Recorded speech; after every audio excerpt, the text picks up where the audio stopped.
So proprietary software is sometimes referred to as closed source software. So it's the opposite of open source essentially, and it basically legally remains the property of the people who made it. So the organization that owns the rights to the product usually doesn't release the source code at all. So there's usually no way of viewing how the program was built. Therefore, you don't get the benefits of people improving it and things like that. Obviously, it's also hard to rip off. So there's, nobody sort of taking the code and making their own versions. They may insist that only those who have purchased a special license key can even use it. So they're often locked down with these license keys.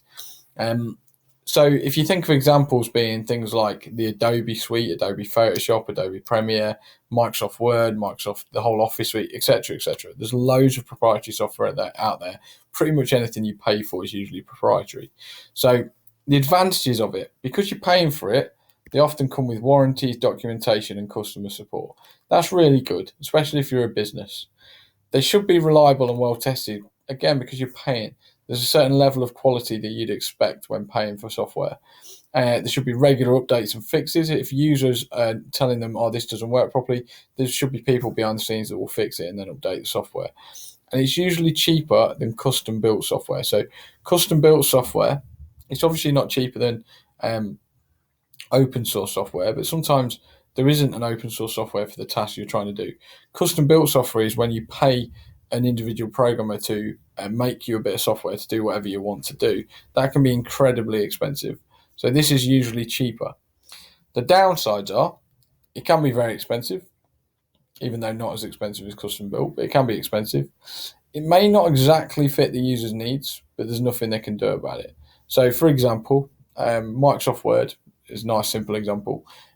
Most users probably only use 10% of what Word's capable of, or Microsoft Access.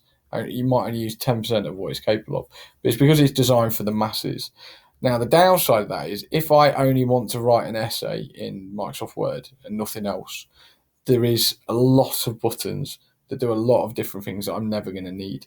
And that might make it not the most intuitive or easy to use bit of software for me as somebody that just wants to write an essay, because the software is designed to do much, much more than that. Old software may stop getting supported to encourage upgrades to newer software. So after a while, you might find your old software becomes a bit buggy, nobody's updating it anymore, and there will be lots of encouragements for you to upgrade to a newer one. So that's a little bit of a downside.